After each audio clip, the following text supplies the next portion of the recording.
Hello दोस्तों, आज अपन पढ़ेंगे किशोर न्याय बालकों का देखरेख संरक्षण अधिनियम 2015 का चैप्टर 5, 6 और 7। इसका थोड़ा सा इंट्रो देख लेते हैं कि इससे पहले अपनों ने क्या क्या पढ़ा था। आप पहले वो वीडियो देख लीजिए, फिर भी आपको ये एक्ट समझने में आसानी रहेगी। फिर भी अपन एक थोड़ा सा संक्षिप्त में एक रिवीजन कर लेते हैं। सेक्शन 1 के सब क्लॉज 4 में बताया गया था कि ये जो एक्ट है किशोर न्याय बालकों का देखरेख संरक्षण अधिनियम 2015 किस पे एप्लीकेबल होगा। तो सेक्शन 1 के 4th क्लॉज में बताया था कि विधि का उल्लंघन करने वाले बालक का किसके संबंध में विधि का उल्लंघन कर रहा है, उसकी प्रोसीजर क्या होगी बोर्ड द्वारा, उसकी गिरफ्तारी क्या होगी, उसकी शास्ति क्या होगी, उसका पुनर्वास कैसे होगा, उसको समाज में कैसे मिलाएगा, उसको दंड, उसको कारावास कितना दिया जाएगा। तब अपना ने पढ़ा था बोर्ड। इससे संबंधित था अपना चैप्टर 3 बोर्ड, जिसमें बोर्ड की प्रक्रिया बताई थी कि विधि का उल्लंघन करने वाला बालक बोर्ड के समक्ष पेश किया जाएगा, कब न्यायालय के समक्ष पेश किया जाएगा, कितना उसको दंड, कितना कारावास दिया जाएगा, क्या प्रोसीजर होगी। और चैप्टर 4 में दिखाया गया था कि विधि का उल्लंघन करने वाले बालक के संबंध में प्रक्रिया, मतलब ये दिखाया गया। चैप्टर 4 और 5 में ये बताया गया है कि बालक को कैसे गिरफ्तार किया जाएगा, बालक को कैसे जमानत दी जाएगी, और बालक को कब तक किसी संस्था में रखा जाएगा, और बोर्ड के द्वारा कब रखा जाएगा, और न्यायालय के द्वारा कब रखा जाएगा।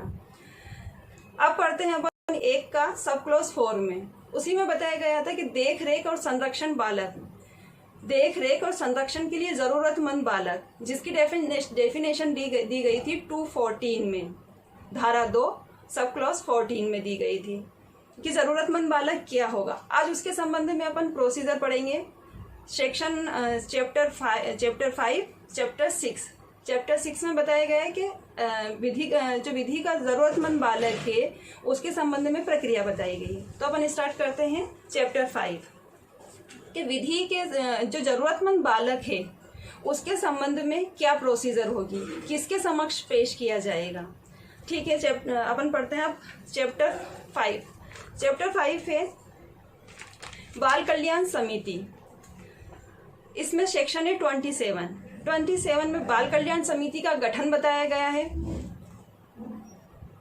राज्य सरकार प्रत्येक जिले में समिति का गठन करेगी, और समिति के गठन में जो सदस्य होंगे उनकी ट्रेनिंग 2 माह के भीतर पूरी करने के लिए व्यवस्था की जाएगी राज्य सरकार द्वारा। समिति में एक अध्यक्ष होगा और 4 सदस्य होंगे। दोस्तों, अपन देखा था बोर्ड में एक अध्यक्ष और 2 सदस्य हो रहे थे, मतलब टोटल मेंबर 3 थे। यहाँ पे 5 है टोटल, एक अध्यक्ष और 4 सदस्य, जिसमें कम से कम एक महिला होगी और दूसरा अन्य बालकों से संबंधित विषयों का विशेषज्ञ होगा। सब क्लॉज 4 बोलता है कि इसकी जो सदस्य है इनकी योग्यता क्या होगी। तो कम से कम 7 वर्ष तक के बालकों से संबंधित उनको ज्ञान होगा। किस किस संबंध में, किस किस फील्ड में, स्वास्थ्य को लेके, शिक्षा को लेके, कल्याण संबंधी कार्यकलापों में सक्रिय रूप से अंतर्विलित हो, या उनके पास कोई डिग्री हो। डिग्री किस विषय में हो, बाल मनोविज्ञान में, या मनोविकृति में, विज्ञान या विधि या सामाजिक कार्य या समाज विज्ञान में, अथवा मानव विकास में, इसमें डिग्री हो, तो वो समिति के सदस्य नियुक्त होने के लिए पात्र होंगे। सब क्लॉज 6 है कि 3 वर्ष जो समिति के सदस्य है वो 3 वर्ष तक की अवधि के लिए नियुक्त किए जाएंगे। सब क्लॉज 7 में बताया गया है कि राज्य सरकार जांच के पश्चात इनको हटा सकती है सदस्य को। किन किन आधार पर हटाएगी कि निहित शक्तियों का सदस्य ने जो दी गई है अधिनियम के अंतर्गत शक्तियां, उसका दुरुपयोग किया गया है या उसे सिद्ध दोष ठहराया गया है, और वो लगातार 3 माह तक के किसी समिति में उपस्थित नहीं हुए हैं, या न्यूनतम 3/4 में उपस्थित रहने में असफल रहे हैं समिति की बैठक में। 8 क्लॉज है इसमें कि समिति जिला मजिस्ट्रेट को रिपोर्ट करेगी, और जिला मजिस्ट्रेट समिति के कार्यकरण का तिमाही पुनर्विलोकन करेगा। समिति न्यायपीठ के रूप में कार्य करेगी, जिसे वो प्रथम वर्ग मजिस्ट्रेट और महानगर मजिस्ट्रेट की शक्तियां होगी। 10 क्लोज बोलता है इसका कि जिला मजिस्ट्रेट बाल कल्याण समिति का शिकायत निवारण अधिकारी होगा। सेक्शन 28 समिति के संबंध में प्रक्रिया। समिति 1 माह में कम से कम 20 बैठकें करेगी और समिति का विनिश्चय बहुमत की राय के आधार पर होगा। यदि बहुमत नहीं है तो अध्यक्ष की राय, यदि बहुमत में मतभेद है तो अध्यक्ष की राय अधिभावी होगी।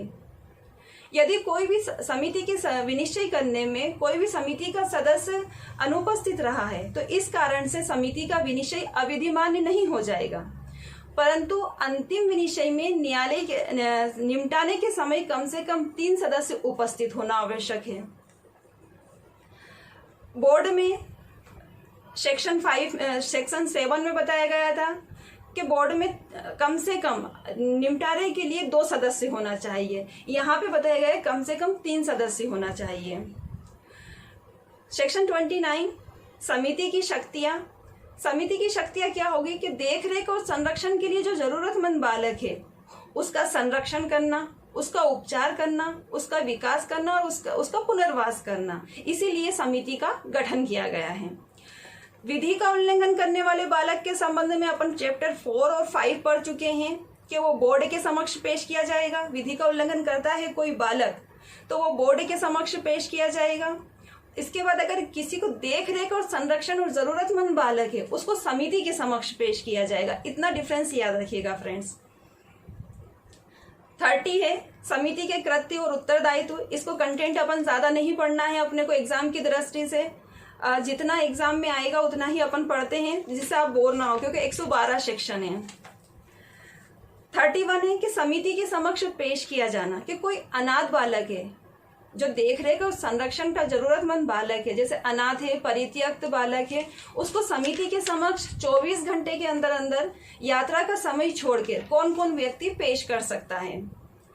तो कोई भी पुलिस अधिकारी द्वारा, विशेष किशोर पुलिस यूनिट द्वारा, बाल कल्याण पुलिस अधिकारी द्वारा, जिला बालक कल्याण यूनिट द्वारा, किसी भी अधिकारी द्वारा, निरीक्षक द्वारा, लोक सेवक द्वारा, जो मान्यता प्राप्त सामाजिक कल्याण संस्थान है राज्य सरकार द्वारा जिसे मान्यता दी गई है उनके द्वारा, बाल कल्याण अधिकारी द्वारा या परिवीक्षा अधिकारी द्वारा, सामाजिक कार्यकर्ता द्वारा भी, या जो को लोक भावना की, जो नागरिक लोक भावना रखता है वो भी व्यक्ति जरूरतमंद बालक को समिति के समक्ष पेश कर सकता है। स्वयं बालक भी उपस्थित हो सकता है। किसी नर्स, कोई नर्स, डॉक्टर, नर्सिंग होम, अस्पताल या प्रसूति गृह का प्रबंधक भी समिति के समक्ष बालक को पेश कर सकता है। 31 में बताया गया है कि जो जरूरतमंद बालक है जिसे जरूरत है विधि का संरक्षण, विधि के जो जरूरतमंद बालक है, जो अपनों ने 214 में सेक्शन 2 सब क्लॉज 14 में देखरेख और जरूरतमंद बालक की परिभाषा पढ़ी थी, उसको अगर जरूरत है तो समिति के समक्ष 31 में कौन कौन व्यक्ति पेश करेंगे ये बताया गया है। सेक्शन 32 संरक्षक से पृथक पाए गए बालक के बारे में अनिवार्य रूप से रिपोर्ट करना कि यदि वो संरक्षक से पृथक पाया गया, अपने गार्जियन से अलग पाया गया है बालक, परित्यक्त है या खोया हुआ बालक है या अनाथ है, तो उसे 24 घंटे के भीतर जो चाइल्ड हेल्पलाइन सर्विस है या निकटतम पुलिस थाना है और बाल कल्याण समिति है या जिला बालक संरक्षण यूनिट है उसको इत्तिला दी जाएगी, या फिर बालक को किसी देखरेख संस्था में सौंपा जाएगा। कोई भी व्यक्ति यदि किसी बालक को परित्यक्त, खोया हुआ या अनाथ पाता है तो उसे जो चाइल्ड लाइन हेल्प सर्विस है या निकटतम पुलिस थाना है या बाल कल्याण समिति है, जिला बालक संरक्षक यूनिट है, उसको इत्तिला देगा। या फिर क्या करेगा कि वो जो रजिस्ट्रीकृत संस्थाएं हैं उसको सौंप देगा। जब रिपोर्ट दी जाती है तो समिति द्वारा या जिला बालक संरक्षक यूनिट द्वारा या बालक देखभाल संस्था द्वारा इस संबंध में जो रिपोर्ट दी जाती है केंद्रीय सरकार द्वारा विनिर्दिष्ट पोर्टल पर अपलोड की जाएगी। अब 33 में बताया गया है कि रिपोर्ट ना करना अपराध है। 32 में बताया गया है कि कोई भी अनाथ, परित्यक्त बालक या अनाथ परित्यक्त बालक अगर खोया हुआ बालक पाया जाता है तो उनको किस किस को सूचना देना है, यह 32 में बताया गया है। अब 33 में अगर रिपोर्ट नहीं करता है, सूचना नहीं देता है तो वो अपराध का भागी होगा। 34 में उसके लिए शास्ति है कि अगर उसने सूचना नहीं दी तो उस पर क्या शास्ति अधिरोपित की जाएगी, तो 6 माह या 10,000 रुपए या दोनों से दंडित किया जाएगा। 35 में बालकों का अभ्यर्पण, जो इसकी डेफिनेशन पढ़ी थी अपन 216 में, सेक्शन 2 और सब क्लोज 60 में, अभ्यर्पित बालक। फ्रेंड्स मेरी रिक्वेस्ट है कि अगर आपने वो फर्स्ट वीडियो नहीं देखी तो आप जरूर देखिएगा, क्योंकि आपको ये समझने में, उसके बाद जो अपन अब पढ़ रहे हैं वो समझने में आपको आसानी रहेगी, तो इसलिए आप जरूर देखिएगा उस वीडियो को। अब बालकों का अभ्यर्पण करता है तो कोई भी माता पिता या संरक्षक शारीरिक रूप से या भावनात्मक रूप से या सामाजिक कारणों से जो उसके नियंत्रण से परे हैं, बालक को अभ्यर्पण करना चाहता है तो बालक को समिति के समक्ष पेश करेगा। समिति के समक्ष पेश कर दिया। समिति क्या करेगी? समिति माता पिता को और गार्जियन को 2 माह का समय देगी कि आप एक बार और पुनर्विचार कर लो कि क्या आप इस बालक को अभ्यर्पित करना चाहते हो। और यदि बालक को समिति को लगता है जांच के पश्चात कि ठीक है बालक को अभ्यर्पण कर रहे हैं, वो लीगली कारण है उनके, तो फिर वो क्या करेगा, क्या आदेश देगा कि बालक के माता पिता या संरक्षक को, उसके जो बालक को है उसके माता पिता या संरक्षक को उसके पर्यवेक्षण अधीन रखा जाए, माता पिता के या संरक्षक के पर्यवेक्षण अधीन रखा जाए। और यदि 6 वर्ष से कम आयु का है, 6 वर्ष से कम आयु का बालक है तो किसी विशेष दत्तक ग्रहण अभिग्रहण में रखा जाएगा, विशेषज्ञ दत्तक अभिग्रहण में रखा जाएगा। और 6 वर्ष से अधिक आयु का है तो बाल गृह में रखा जाएगा उसे। अब जांच करेगी समिति 36 में, 31 के अंतर्गत उसको पेश कर दिया गया है किसी बालक को, तो बालक के संबंध में जांच करेगी 36 में समिति। जांच करके उसको लगता है कि उसको बाल गृह में या आश्रय गृह में या उचित सुविधा तंत्र में और या योग्य व्यक्ति के पास भेजना चाहिए, तो वो सामाजिक कार्यकर्ता या बाल कल्याण अधिकारी या बाल कल्याण पुलिस अधिकारी द्वारा शीघ्र सामाजिक अन्वेषण करने के लिए आदेश पारित करेगा कि इसके संबंध में सामाजिक अन्वेषण दो। बालक के संबंध में सामाजिक अन्वेषण जो ये है जिसको आदेश दिया है समिति ने सामाजिक अन्वेषण करने का, किस किस को, सामाजिक कार्यकर्ता को, बाल कल्याण अधिकारी को, बाल कल्याण पुलिस अधिकारी को सामाजिक अन्वेषण करने के लिए आदेश दिया है। तो वो कितने दिन के भीतर 15 दिन के भीतर सामाजिक अन्वेषण करेंगे। 15 दिन के भीतर सामाजिक अन्वेषण करेंगे, क्योंकि समिति 4 महीने के भीतर ये कार्यवाही को निपटाएगी, इसके संबंध में आदेश पारित करेगी। इसलिए 15 दिन के भीतर सामाजिक अन्वेषण करके ये व्यक्ति, ये अधिकारी समिति को सौंप देंगे रिपोर्ट। 4th क्लोज है इसका सब क्लोज कि समिति जिला मजिस्ट्रेट के लंबित मामलों का पुनर्विलोकन तिमाही रिपोर्ट प्रस्तुत करके करेगी। समिति जिला मजिस्ट्रेट को तिमाही रिपोर्ट प्रस्तुत करेगी उसके रिव्यू करने के लिए समिति का। 5th क्लोज है जिला मजिस्ट्रेट समिति को लंबित मामलों को दूर करने के लिए आवश्यक उपचारात्मक उपाय बताएगी कि तुम्हारे जो समिति के समक्ष लंबित मामले हैं उसके संबंध में उपचारात्मक उपाय बताएगी कि तुम इसको दूर करो, इसलिए लंबित मामले कम हो जाएंगे तुम्हारे समक्ष।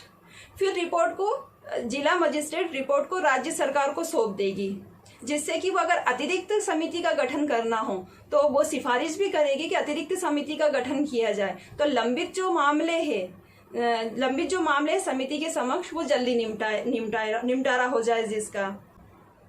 यदि फिर भी जिला मजिस्ट्रेट ने समिति को उपचार दिया है, उपचारात्मक उपाय दिए हैं लंबित मामलों को निपटाने के, फिर भी यदि वो 3 महीने के भीतर समिति नहीं निपटाती है, लंबित मामलों को निपटाने का प्रयास नहीं करती है, ध्यान नहीं देती है, तो राज्य सरकार द्वारा समिति की जो मान्यता है वो समाप्त कर देगी।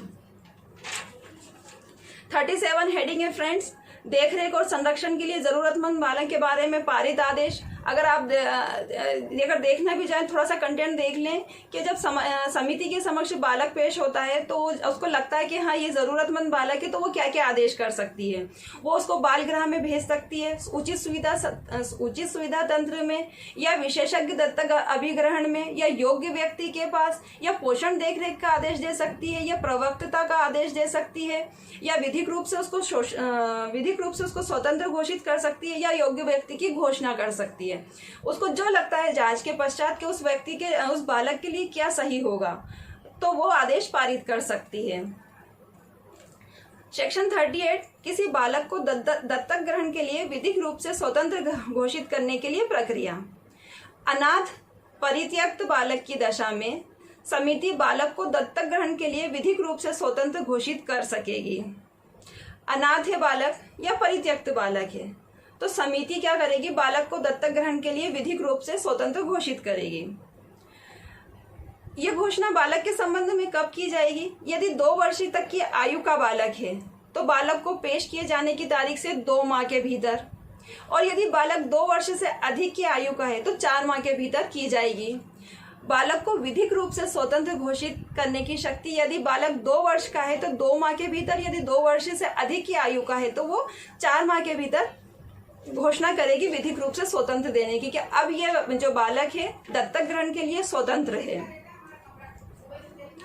4th क्लॉज है इसका कि जो अनाथ परित्यक्त और अभ्यर्पित बालक है दत्तक ग्रहण के लिए विधिक रूप से स्वतंत्र घोषित करने के लिए जो विनिश्चय होता है समिति द्वारा, कम से कम 3 सदस्य द्वारा होगा।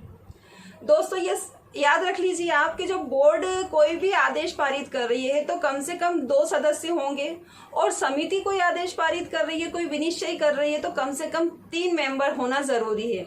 ये अपन 104 जो आगे पीछे भी और सेक्शन पढ़ेंगे अपन, चैप्टर 10 में 104 समिति और बोर्ड अपने आदेशों का संशोधन करेगी तो वो किस बहुमत से करेगी उसमें भी पढ़ेंगे। तो बस इतना सा याद रख लीजिए, बोर्ड अपने आदेशों का, बोर्ड जब कोई भी विनिश्चय करता है, निर्णय करता है, तो वो कम से कम 2 सदस्य होना जरूरी होते हैं। और यदि समिति कोई भी सदस्य का विनिश्चय कर रही है तो उसमें कम से कम 3 सदस्य होना अनिवार्य है। अब समिति क्या करेगी, जिला मजिस्ट्रेट को प्रति माह सूचित करेगी दत्तक ग्रहण के लिए कितने बालक है, उनकी संख्या क्या है, लंबित मामलों की संख्या क्या है, ये सब समिति जिला मजिस्ट्रेट को प्रति माह सूचित करेगी। चैप्टर 7 पुनर्वास और समाज में पुनः मिलाना। 39 सेक्शन 39 है कि पुनर्वास और समाज में पुनः मिलाने की प्रक्रिया की जाएगी। ये भी फ्रेंड्स आप लोग ना हेडिंग ध्यान रख लीजिए। सेक्शन 40 देखरेख और संरक्षण के जरूरतमंद बालक का प्रत्यावर्तन। 41 सेक्शन है बाल देखरेख संस्थाओं का रजिस्ट्रीकरण, कि जो विधि का उल्लंघन करने वाला बालक और देखरेख और संरक्षण के लिए जरूरतमंद बालक है, वो बालक जिस जिस संस्थाओं में रखा जाएगा उन संस्थाओं का रजिस्ट्रीकरण होना आवश्यक है, और वो रजिस्ट्रीकरण के लिए राज्य सरकार को आवेदन करेगी।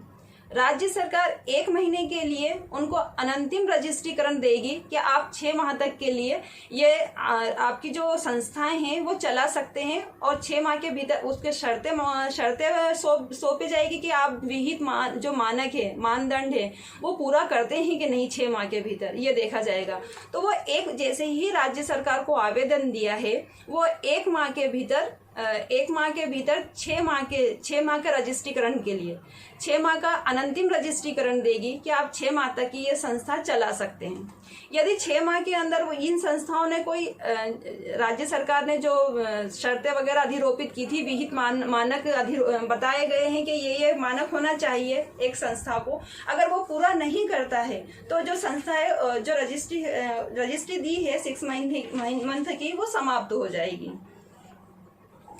सब क्लॉज 4 बोलता है कि यदि राज्य सरकार आवेदन की तारीख से 1 माह के भीतर कोई अनंतिम रजिस्ट्रीकरण प्रमाण पत्र जारी नहीं करता है तो क्या किया जाएगा, संस्था 6 माह की अधिकतम अवधि के लिए चलाने हेतु अनंतिम रजिस्ट्रीकरण समझा जाएगा। यदि राज्य सरकार ने क्या हुआ कि 1 महीने के भीतर कोई आवेदन पारित नहीं किया है रजिस्ट्रीकरण के लिए, तो 6 माह की अधिकतम अवधि के लिए चलाने के लिए अनंतिम रजिस्ट्रीकरण समझा जाएगा। और यदि फिर राज्य सरकार के किसी अधिकारी ने 6 माह के भीतर भी उस आवेदन का निपटारा नहीं किया है तो उच्च नियंत्रक प्राधिकारी द्वारा उनकी ओर से कर्तव्य की अवहेलना के रूप में लिया जाएगा और विभागीय कार्यवाही की जाएगी। और जब एक बार रजिस्ट्रीकृत हो जाती है तो कोई भी संस्था 5 वर्ष तक के उसकी अवधि होगी। 5 वर्ष के बाद उसका नवीनीकरण किया जाएगा। दोस्तों, इसमें इतना याद रखना है कि जब जो भी संस्था जो विधि का उल्लंघन करने वाले बालक या जरूरतमंद बालक के संबंध में जो संस्थाओं के समक्ष रखे जाते हैं ये, तो वो संस्था राज्य सरकार के समक्ष आवेदन करेगी रजिस्ट्रीकृत होने की। भले वो केंद्र सरकार द्वारा या राज्य सरकार द्वारा वो संस्थाएं मान्यता प्राप्त, केंद्र सरकार द्वारा या राज्य सरकार द्वारा फंड प्राप्त कर रही है या नहीं प्राप्त कर रही है, तो भी वो राज्य सरकार को आवेदन देगी रजिस्ट्रीकरण के लिए। अब आवेदन दिया है राज्य सरकार को, तो राज्य सरकार 1 माह के भीतर उनको अनंतिम रजिस्ट्रीकरण देगी कि 6 माह तक आप ये संस्था चला सकते हैं। विहित मानक उस पर अधिरोपित कर देगी। यदि वो मानक अधिरोपित किए हैं उनका वो पालन नहीं करते हैं संस्था वाले, तो उसकी संस्था समाप्त कर देगी। यदि राज्य सरकार के कोई अधिकारी है, उन्होंने 6 माह के भीतर भी आवेदन दिया है और 6 माह के भीतर भी यदि उन्होंने उस आवेदन पे कोई कार्यवाही नहीं की है, तो फिर उच्च नियंत्रक प्राधिकारी द्वारा उनके कर्तव्य की अवहेलना के रूप में लिया जाएगा और समुचित विभागीय कार्यवाही आरंभ की जाएगी। जब इनको रजिस्ट्रेशन मिल गया है तो 5 वर्ष की अवधि तक के ये संस्था चला सकते हैं। 5 वर्ष बाद इनको वापस से नवीनीकरण करवाना होगा। 42 बोलता है कि अगर बालक के देखरेख संस्था है उनका रजिस्ट्रेशन करवाना है उनको 41 में, और उन्होंने रजिस्ट्रेशन नहीं करवाया तो उनके लिए क्या शास्ति होगी? 1 वर्ष या 1 लाख रुपए या दोनों से दंडित किया जाएगा। और आवेदन करने के लिए प्रत्येक 30 दिन को पृथक अपराध माना जाएगा। दोस्तों, अब ये जो हेडिंग याद करना है, इसका कंटेंट याद नहीं करना है, इसलिए टाइम वेस्ट ज़्यादा ना करें, इसमें सिर्फ हेडिंग ही याद करना है इसकी। 43 अब जो संस्थाएं हैं उनकी जितनी भी संस्थाएं दी गई हैं अब अपन पढ़ेंगे, वो उसमें याद करना कि प्रत्येक जिले या जिले के समूह के लिए राज्य सरकार मान्यता देगी, इतना सा याद रखना है। तो 43 में खुला आश्रय है, जो अपन डेफिनेशन पढ़े थे 41 में इसकी डेफिनेशन पढ़े थे अपन। तो खुला आश्रय में भी इतना याद करना है कि राज्य सरकार खुला आश्रय की स्थापना करेगी। 44 में पोषण देखरेख है। 45 में प्रवर्तता के संबंध में जो अपन 58 में पढ़ चुके हैं, डेफिनेशन 58(2) का 58 में देखा अपनों ने, उसमें भी राज्य सरकार इस संबंध में नियम बनाएगी। 46 पश्चातवर्ती देखरेख, जो अपन सेक्शन 2 के सब क्लोज 5 में अपनों ने पढ़ी थी कि पश्चातवर्ती देखरेख किया होगी। उसमें बताया गया था, अब यहाँ ये प्रोसीजर है कि जिसने 18 वर्ष की आयु पूरी कर ली है, जिस बालक ने 18 वर्ष की आयु पूरी कर ली है और वो जो संस्था में रखा गया था उसको विधि का उल्लंघन करने वाला बालक के बालकों का देखरेख संरक्षण का जरूरतमंद बालक किसी बोर्ड द्वारा या न्यायालय द्वारा या समिति द्वारा किसी संस्था में रखा गया है और वो संस्था से वहां से हटना चाहता है क्योंकि उसको समाज में वापस आना है, तब उसे वित्तीय सहायता जो पहुंचाई जाती है वो पश्चातवर्ती देखरेख के अंतर्गत आती है। 47 संप्रेषण गृह 2 के सब क्लोज 40 में राज्य सरकार मान्यता देगी जिले या जिले के समूह के लिए। 48 में विशेष गृह, 56 में डेफिनेशन 256 में, इसमें भी राज्य सरकार प्रत्येक जिले या जिले के समूह के लिए इसको मान्यता देगी, इसको स्थापित करेगी। 49 में सुरक्षित स्थान, जो अपन डेफिनेशन पढ़ चुके थे सेक्शन 2 के सब क्लोज 46 में, जिसमें बताया गया था कि पहले तो यह कि सुरक्षित स्थान स्थापित कौन करेगी, तो राज्य सरकार सुरक्षित स्थान की स्थापना करेगी। सुरक्षित स्थान में किसको रखा जाएगा? जो 18 वर्ष से अधिक का व्यक्ति है। 18 वर्ष से अधिक का हो गया तो बालक तो कहलाएगा ही नहीं, क्योंकि इसमें बालक की परिभाषा के अंतर्गत 18 वर्ष से कम है। तो 18 वर्ष से अधिक का आयु का व्यक्ति है, वो व्यक्ति रखा जाएगा। या 16 वर्ष से अधिक और जिसने 18 वर्ष की आयु पूरी नहीं की, उसने कोई जघन्य अपराध कर किया है, उसका अभियुक्त है या उससे दोष सिद्ध किया गया है, उसको सुरक्षित स्थान में रखा जाएगा। 50 में बाल गृह राज्य सरकार प्रत्येक जिले या जिले के समूह के लिए स्थापित करेगी। सेक्शन 2 सब क्लोज 19 में डेफिनेशन है। 51 सेक्शन 51 उचित सुविधा तंत्र बोर्ड या समिति अस्थायी रूप से किसी बालक का उत्तरदायी लेने के लिए योग्य व्यक्ति को मान्यता देगी। इतना ही है 51 में। 52 योग्य व्यक्ति बोर्ड या समिति है इसमें। बोर्ड या समिति जांच के पश्चात योग्य व्यक्ति को मान्यता देगी। 53 फ्रेंड्स पढ़ना नहीं है। 54 है, सेक्शन 54 में बताया गया है कि जो संस्था रजिस्ट्रीकृत हो हुई है उनका निरीक्षण, तो उनका निरीक्षण समिति करेगी। निरीक्षण समिति कौन स्थापित करेगी? राज्य सरकार स्थापना करेगी, जिसमें कम से कम 3 सदस्य होंगे और 1 महिला होगी। निरीक्षण समिति अपनी रिपोर्ट जिला मजिस्ट्रेट को सौंपेगी। इतना ही कहा गया 54 में।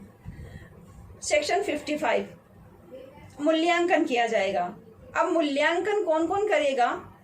केंद्रीय सरकार, राज्य सरकार, जिला मजिस्ट्रेट। किस किस का करेगी? बोर्ड का, समिति का, विशेष किशोर पुलिस यूनिट का, जो रजिस्ट्रीकृत है और मान्यता प्राप्त संस्था है उनका, उचित सुविधा तंत्र का, इनका मूल्यांकन करेगी। जब मूल्यांकन राज्य सरकार और केंद्रीय सरकार दोनों द्वारा किया जाता है तो केंद्रीय सरकार का जो मूल्यांकन है वो अधिभावी होगा।